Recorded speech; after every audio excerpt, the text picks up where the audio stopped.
pale to see-through skin, okay? I've got plenty of freckles, and I'm a redhead, so that should give you a clue about how important sun cream is in my house. And I can't do the sort of factor 8 or something. No, not factor 15. No, I'm talking cream cheese kind of, level sun cream in our house. But when you look to buy it, maybe you're just about to go on a holiday or you're sorting it out with the children as well at school.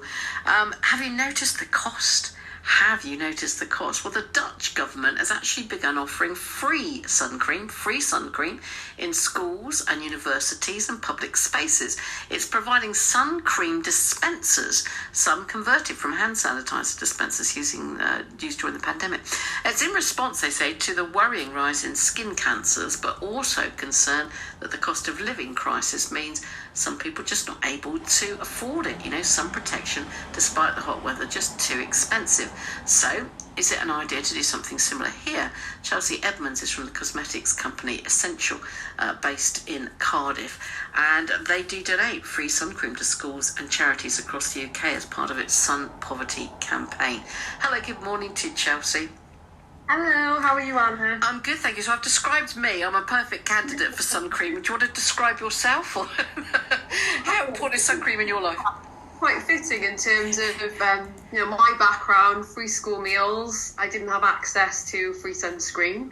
So after learning more about the damage, 86% of melanoma cases being preventable and 80% of sun damage happening before the age of 18, we decided to do something and give something back. So we're challenging the government to take off VAT because sunscreen is so expensive, and it's a necessity. It shouldn't be discretionary. Yeah, 80%. I'm just going through that again. With 80% of sun damage happens before the age of 18. How scary is that? And I think learning that was just an alarm bell. And being in the industry, we need to do something to make a big difference. It's a sort of two-pronged thing, isn't it? As you say, it is that sense of the concern about the worrying rise in skin cancers, but as you represented in your own background there, the cost of living for a lot of people, it makes it less of a priority. If it's about paying the rent and feeding the kids, sun cream doesn't get into the top 5, presumably. That's top 10 even, maybe. After doing research, we found it was always at the bottom of the list, and just hearing how much the treatment costs, in the long run, and all of the money that could be saved and sort of lives that could be saved, it's a no-brainer to take action and really do something different to make positive change. So I don't know if you know this, but I don't know what the percentage of the sun cream price is down to the tax side of things. Do you know? I don't know what the percentage is, but it's... Percentages, I'm not too sure, but we actually made our own. You made your own sun cream?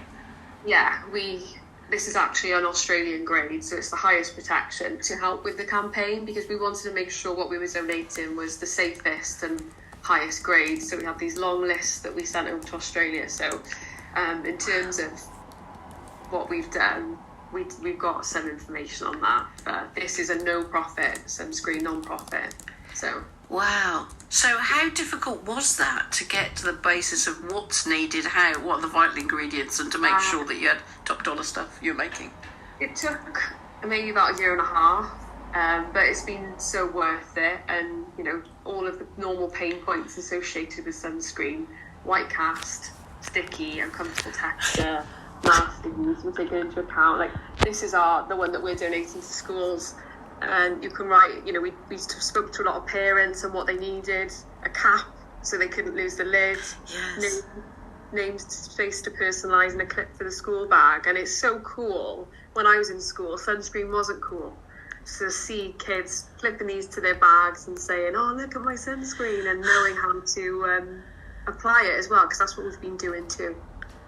Love that. And the research you're doing is not just the scientific research then, but it's the psychological research, because we've all been there with our kids coming in, you need some more sun cream, squirming, whether it's on the beach or whatever it is. And I remember that as a kid. I dreaded it because it's that sensation. It's also stopping you playing or whatever, but it's that sensation and just, oh, mum, get off. It's all that, isn't it? Well, yeah, and what we realised is with 80% of sun damage happening before the age of 18, where we can make a difference is with our youth and trying to bring those sun care habits in. We'd love to donate to everyone, we're trying our best, but we want to make sure that sunscreen is seen a daily habit almost as much, well, as the same as brushing your teeth really, because it is that important. So how have you been funding this? Because you had all this sort of money you needed up front, presumably, to do the research, to do the to make the cream. How did you manage to do it? So we've been really lucky to work with some amazing brand partners. You may know, well, you'll definitely know Clarins. And Shiseido have invested to help us develop this, and also our amazing customers. For every one of these we sell, or Clarins or Shiseido sunscreen, then we're able to donate to make this happen. But we really, we want to get to a place where we can just donate constantly. So it's still in its infancy. We've been doing this since 2019, but hopefully this year will help raise enough awareness for it to be bigger and better now in the next coming years. I love the fact that you could have gone the route of perhaps a lot of people that you recognise there was a problem and you might highlight it, but you kind of cut, no, that's not enough. No, but I mean, honestly, how many people would be there, Chelsey? But that was not enough for you. You were going to make it work, and you were going to physically get that cream in enough, of a good place that it could be donated. When you started to contact schools and charities and say, this is here if you'd like it, what's the reaction been? You know what, it's incredible. First we started talking to sort of the directors of education, and I think there's always been that grey area with, can we apply it? Teachers, should we apply it? So we started this in COVID as well, with children were out of school, so we had a lot of boundaries. But in terms of that, schools want it, they're desperate for it, and our charity partners have never really had someone come and donate sunscreen. It's never really been a thing.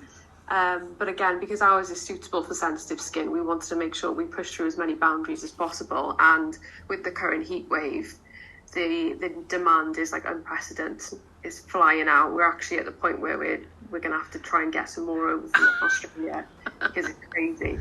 Well, Australia know all about it, and I'm no surprise that you went there as your port of call, because obviously skin cancer in Australia is a really huge problem, isn't it? And they have been slip, slap, slop, I think was the term. I think they're probably still doing it out there. It's an really easy thing to remember.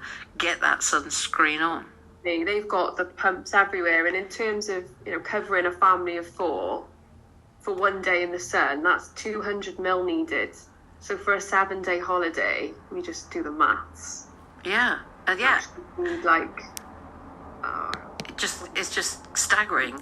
Yeah. And also that thing, I think for in the UK, when obviously we haven't got that sun potentially year round, but what we've got is you have to invest in an expensive product. It's a good product. That's not sun cream in the shops at all, but in the chemist. But it's an expensive product, and then you might use it for that holiday, and then it sits there for X number of months or a year until the next time. In which case, it might be out of date, and you think, well, I'm not buying some more. I'll use the out of date. I'm sure it'll be fine. It's all that conversation as well, isn't it? But I think that's what we're trying to. Something that really shocked me was UVA is 96% of what comes down from the sky, and that's what causes sort of the molecular problems. UVB, if you remember UV burn, that's what you can see, and that's the redness.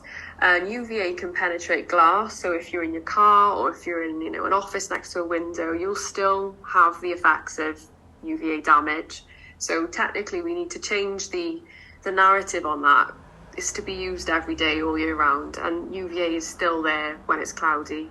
Right. So, don't just think about it in those hot days or on the holidays. Stay there if you will, Chelsey. We'll come back and we'll talk some more. Chelsey Edmunds, I love this very positive, proactive approach that she's taken from the cosmetics company Escentual. They're based in Cardiff, not a million miles away at all, and they have gone the whole hog. They have got their own sun cream that they have created. They want it to be top dollar, but not cost top dollar. There's the thing. And they donate free sunscreen to schools and to charities. and recognising, the combination of the rise in skin cancers and the cost of living crisis, of how important they argue that is. For youngsters, it's all about the under 18s, because that's where so much of the damage starts.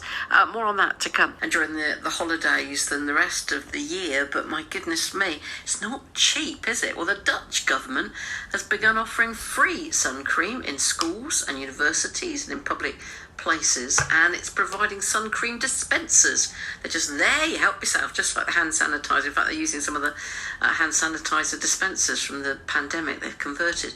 It's in response to two things, really. One is the worrying rise in skin cancers, but also concern that the cost of living crisis means that some people are just not putting it at the top of their agenda. If you're feeding the youngsters and you've got to pay the rent, buying your sun protection, despite the hot weather, may well not be even on your mind or even just in your budget. So Chelsey Edmunds is from the cosmetics company Escentual. They're based in Cardiff, and they created sunscreens so that they could get it done in such bulk that they could donate free sun cream to schools and charities across the UK as part of its Sun Poverty campaign.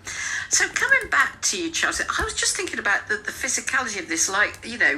When I've spoken to small businesses in the past, they get to a point where they say, well, my spare room, my bedroom, my kitchen, the garage, the garden, everything's full. But I mean, do you have somewhere that it's all kept and then it just gets shipped out? You're at a bigger stage than that, presumably, with the sheer amount you're using now.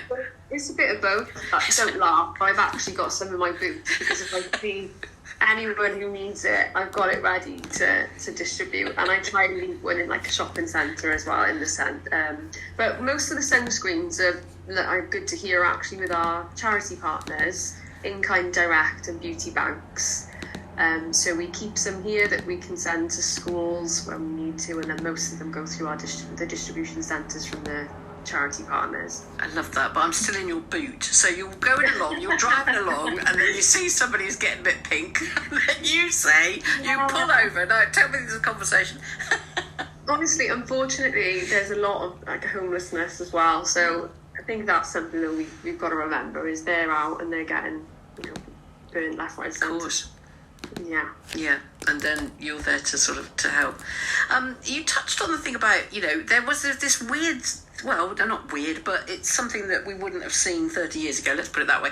A thing about not being able to put sun cream onto a child at school, even if they desperately need it, they've got to put it on themselves. Has that hadn't been an issue, would you say? So when we visited schools, what happens is, I think the teachers send out can we apply, should we apply, and then that's sort of parental discretion. But unfortunately it is a barrier. But what we do as well, in addition to handing out the sunscreens, is we've made an application jingle that makes it sort of fun and exciting for kids to learn how to apply, and there's a comic as well to show that. So an application jingle, is that like when we were singing? Go on, tell me more.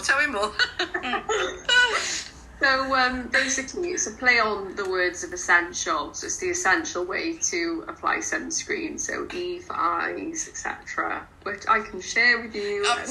Do share with the group, yes please. Well, you put me right on the spot now. I will literally, I want to make sure that I don't mess it up, so ask me another question. All right. She's multitasking to the max here. This is a woman on a mission. Do you think, though, obviously you're going great guns with doing something that is proactive and is arguably life-saving, but are you getting the recognition that this is something that perhaps arguably we should be doing, the government should be doing in the same way the Dutch are? So for maybe since 2019, we've been trying to take this to Parliament, and we've sent out 400 to the House of Commons last year, and the responses are, it's on the bill, it's on the agenda. The one they're taking the most seriously is the VAT. But I think if anything, it's probably going to be a 10%. I'm not sure, but yeah, that's the only one that they're looking at. Well, it would be something. I hope it's a lot quicker than on sanitary products, which took about 40 years. But hopefully, this can. I mean, that is something that could be done, and very quickly, arguably quite quickly, I would think. I mean, melanoma, fastest growing cancer in the UK. Numbers have nearly tripled in the past 30 years. That's scary, isn't it? It's so scary, and to know then that 86% of those cases are preventable with the correct education and using sunscreen. It's a no-brainer for the government to try and do something. I can't imagine what the cost of the treatments are as well. So we just need to put our heads together and do something to create this change. It's a preventative thing, isn't it? So you're not going to be clogging up the NHS later if you don't get issues in the first place. I'm so on board for this. I've greatest respect for you for what you're doing. I'm an advocate for some Yeah, well, I'm a walking advocate for it, love. With my freckles and red hair. So absolutely. I'm so glad that you mentioned at the beginning as well how you don't use a lower factor. No. We just discontinued anything under SPF 30 because the NHS doesn't recommend anything under. So. It can be a false confidence, I think, if you got something on that's less than that and you think, I'm good to go. In my opinion, but that seems like you're falsely confident there. Well, it's lovely to speak to you. I mean, greatest respect for all the effort that you're putting in, and I love the fact that you're doing it. You're not just talking the talk, you're doing it. And I wish you the very best of luck with it. Keep in touch if you will. Thank you, definitely, and thank you so much. And let's end some poverty together. Yeah, I like that.